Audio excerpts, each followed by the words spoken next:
Hello guys! Magandang hapon. So, late na akong nag-lunch guys. So, ang ulam ko lang is nilagang itlog. Diba? Kain tayo. At saka suka na maanghang. Diba? Simple lang ang ating lunch ngayon. Kain tayo guys.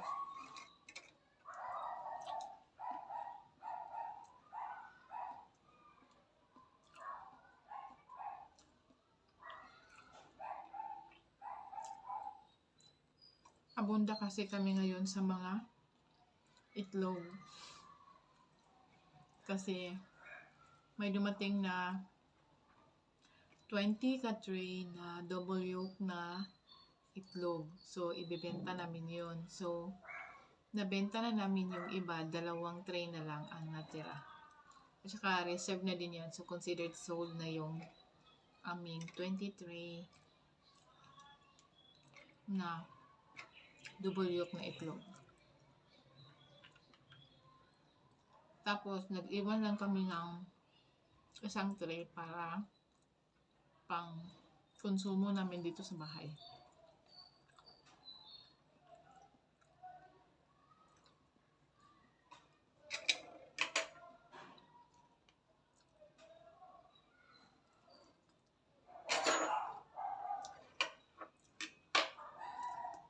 Pagkatapos kong kumain ng lunch ay ituturo ko na naman kayo dito sa loob ng aming bahay.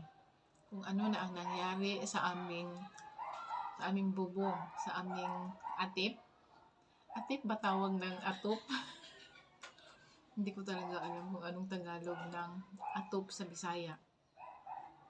Kasi ang pagkakaintindi ko na word na bubong sa Tagalog is yung dingding. Hindi ko alam kung yung dingding ba na word is Tagalog ba siya or Bisaya. Oh my God, sorry guys. Trying hard to speak in Tagalog. Bisaya kasi.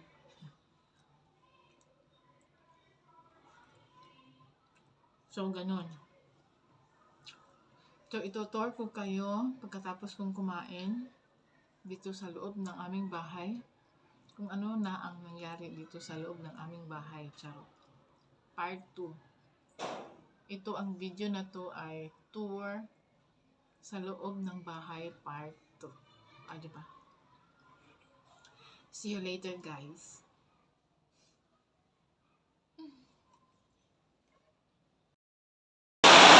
Pakita ko sa inyo guys, ito ang nangyari sa aming bahay ngayon. So, see? Nakita niyo ang lakas ng ulan. So, yung gutter namin doon is parang puno na kasi siya yung mga dumi doon sa itaas ng aming gutter. So, kaya pag umuulan, doon pumapasok dito sa loob ng bahay ang daloy ng tubig galing sa ulan. See? Oh, ang lakas talaga guys. Oh my God. Natatakot na talaga ako dito sa loob ng aming bahay. Ako lang talaga mag-isa.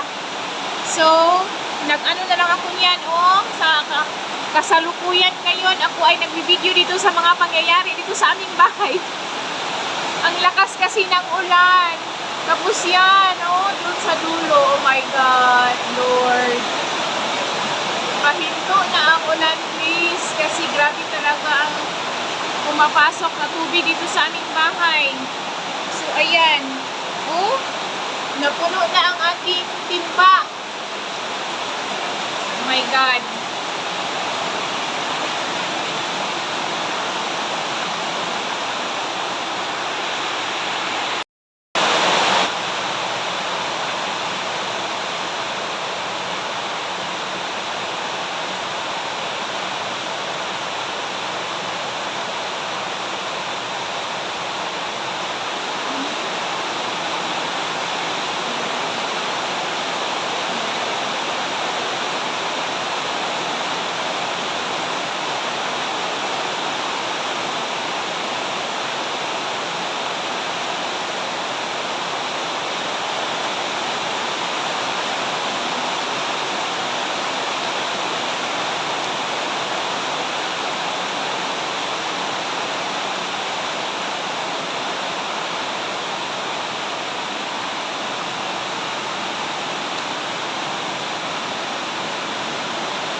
Hello guys. So ganun talaga ang nangyayari talaga dito sa aming kusina guys.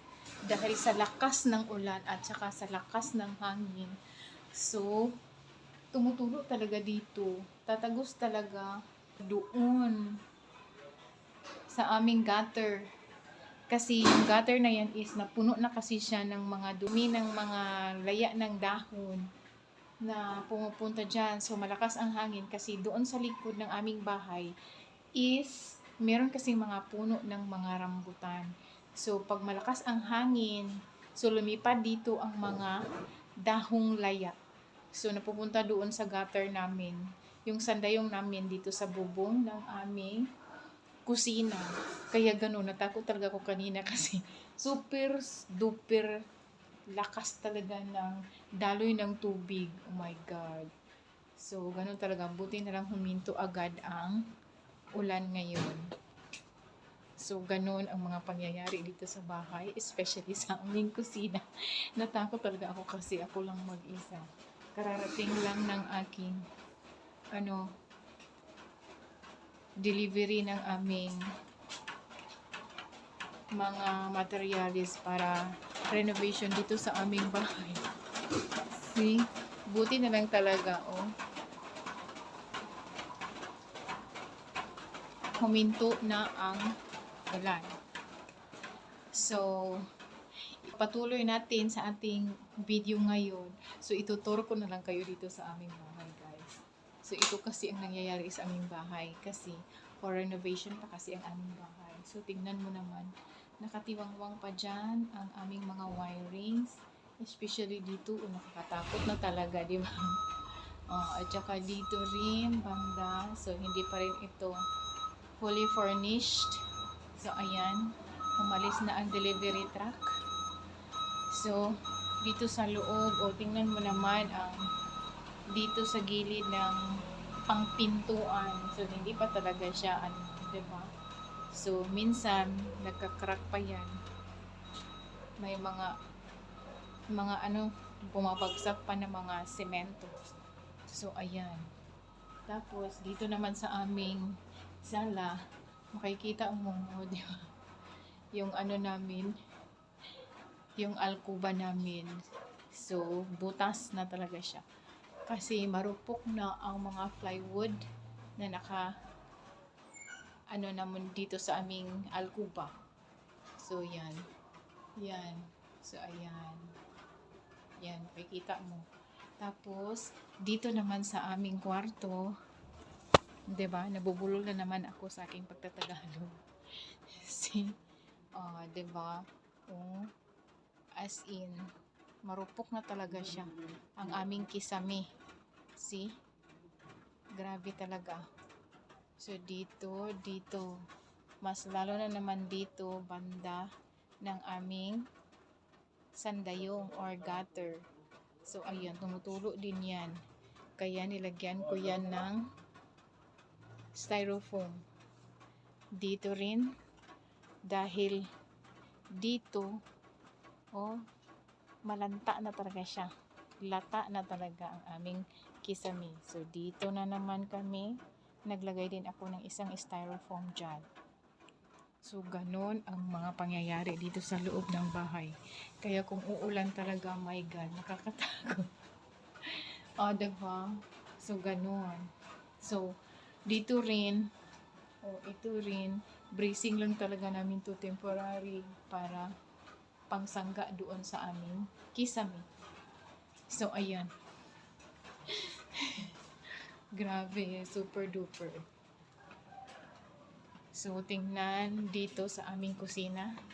So, ayan. See? Oh, as you can see, diba? Nakatiwangwang pa rin yan. So, ayan. Hanggang doon. Diba? Dito rin banda.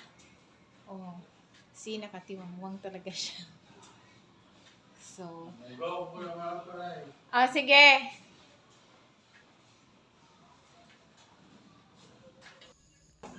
So, pati na rin dito sa aming terrace, guys. Pumasok rin ang tubig kasi ang lakas-lakas talaga ng hangin. So, ang hangin is papunta dito sa loob ng aming terasa. So, basang-basa talaga lahat dito sa loob ng aming terasa. Kung ano man yung nakalagay dyan na mga gamit dyan sa aming terasa, basang-basa talaga. So, yan, nagwalis na ako niyan ng walis tingting. Pagkatapos kung nagwalis ng walis tingting, ay nagmap na rin ako